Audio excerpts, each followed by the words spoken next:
بسم الله الرحمن الرحیم. سلامونه او درنښت هیله ده چې ټول زده کوونکي روغ جوړ صحتمند او خوشحال اوسئ. په تېرو درسونو کې موږ او تاسې د پښتو ژبې په تاریخ کې مرکزي آریایان ولوستل چې په هغو کې مو ځینې مشهورې څېرې ولوستې. نو نن د همغې سلسلې په اوږدو کې ګرشاسپ لولو. د بندهشت د روایت له مخې ګرشاسپ په اووم پوښت کې فریدون ته رسیږي او دغه کورنۍ چې وه په زابلستان کې اوسېدله. دغه کورنۍ د رستم نیکونه بلل سوي او وروستی ریښه یې یاما ته رسیږي. نو یاما موږ او تاسې ولوسته چې یاما هم په زابلستان کې د یوې ونې لاندې قتل سوی و یا وژل سوی و، او یاما په مرکزي آریایانو کې تر ټولو لرغونی سړی یا څېره ده چې موږ ته لرغونو متنونو رانقل کړې ده. د ګرشاسپ پلار تریته نومېده او د خپل وخت نامتو رنځپوه یا طبیب و.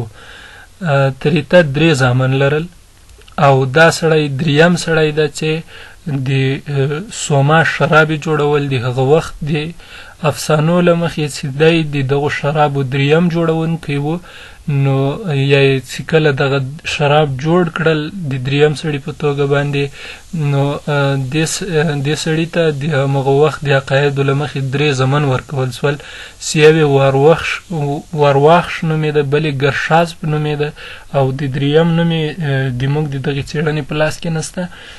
نو د ګرشاسپ ورور وارواخش چې و دا د هتاسپ په نوم باندې د یو پاچا لخوا وژل کېږي او ګرشاسپ بیا بیرته جګیږي د خپل ورور کسات یا انتقام له د هتاسپ نه اخلي چې دا د هغه وخت پادشاه و او دی خپله د همدې هتاسپ په جای باندې کینی او دغه هتاسپ پادشاه و یو د سرو زرو تاج لره. ګرشاسپ څخه په اوستایي متونو کې د زړور پهلوان په توګه یادونه سوې او د نوموړي د بادشاهي حدود تر کابله پورې، یعنی په همغه وخت کې د هغه وخت له جغرافیې او روایاتو سره سم تر کابله پورې ښودل سوي دي. بل سړی چې ده هغه افراسیاب ده. افراسیاب په لرغونو متونو کې بل قوي شخص یاد سوی ده. دغه سړی د کیاني کورنۍ ډېر کلک رقیب هم بلل سوی ده چې موږ به وروسته کیانیان ولولو. د افراسیاب استوګنځی د ګنګ دژ په نوم باندې یو ځای یا یوه ماڼۍ یاده سوې. افراسیاب په وروستیو کې بیا د کیانیانو لخوا د خجست یا چچست د سیند په غاړه وژل سوی ده. کیانیان یا کاویان د مرکزي آسیانو یوه بله کورنۍ ده. د لرغونو متونو له مخې داسې ښکاري چې دغه کورنۍ د افغانستان په جنوب غربي سیمو، یعنې د اوسنی قندهار یا اوسنی د لوی قندهار په اړوند چې څومره سیمې دي په همدې شاوخوا سیمو کې دوی دغه کیاني کورنۍ یا کوي کورنۍ اوسېدله. د دغې کورنۍ بنسټګر کیقباد بلل سوی ده. کیقباد چې د ده په اړه ځینې افسانهیي روایات دي چې نوموړی یو شپون و او داسې د غرو په لمنو کې کومې رمې پولې، نو ده ته داسې یو احساس و چې دوی د یو مشر یا سرلښکر ولري. نو په همدې وخت کې وایي 2 سپین بازان راغله چې د یو په پنجو کې د سرو زرو تاج و. نو دا یو دغه باز دا تاج د کیقباد په سر کېښوده. نو دی په هغه وخت کې په بلخ کې د هغه وخت پادشاه یا واکمن سو. په وروستیو متونو کې بیا کیقباد په کیانم هورانیم باندې ملقب سوی ده یا یاد سوی ده چې معنا یې د غوره رڼا په نوم باندې ده، چې د همدو روایاتو په بنسټ باندې موږ تاسې ته اوس هم د اریایانو یا اوسنیو پښتنو کې دغه خبره پاتې ده چې د دې سړي په تندي کې رڼا ده یا پراخ تندی لري یا یوه خبره په دې تندي پورې خامخا کېږي، یا د ده له مخې رڼا ده یا د ده په تندي کې تیاره ده یا دا بدبخت ده یا بدبخته ده. په دغه قسم باندې خبرې اوس هم اکثره په ښځو کې یا په کلو او بانډو کې پاتې دي. دغه راز مو د سوما په نوم باندې خبره وکړله.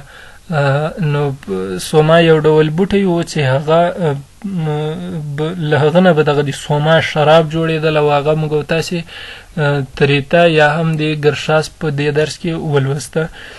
بل سړی چې ده هغه د تاوي سیاوش یا سیاوش په نوم باندې ده.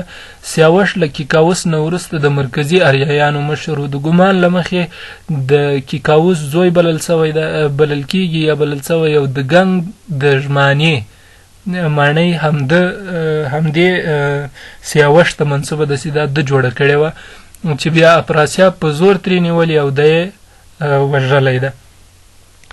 کاوه خسرو یا کیخسرو بل سړی ده چې دی د سیاوش زوی بلل کېږي او د خجست سیند په غاړه یې له افراسیاب څخه د خپل پلار کسات اخیستی ده چې د ده پلار سیاوش و او سیاوش افراسیاب وژلی و. نو کیخسرو جګ سو بیرته یې افراسیاب مړ که او هغه د ګنګ د ژمانې ماڼۍ ترېنه ونیوله.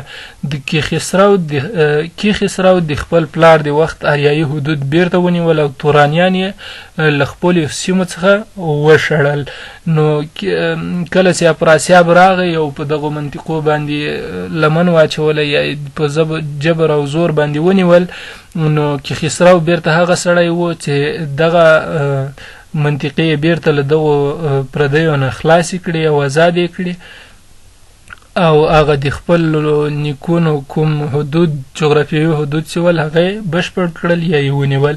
سیاوش په زړو متونو کې د ډیر شهرت خاوند په پښتو کې ډیر یاد سوی سړی ده یا په پښتنو کې، او د هغه وخت د رب النو اناهیتا لپاره د ډېرې قربانۍ ورکړي. البته دغه افسانوي خبرې دي چې په اوس وخت کې د باور وړ نه دي.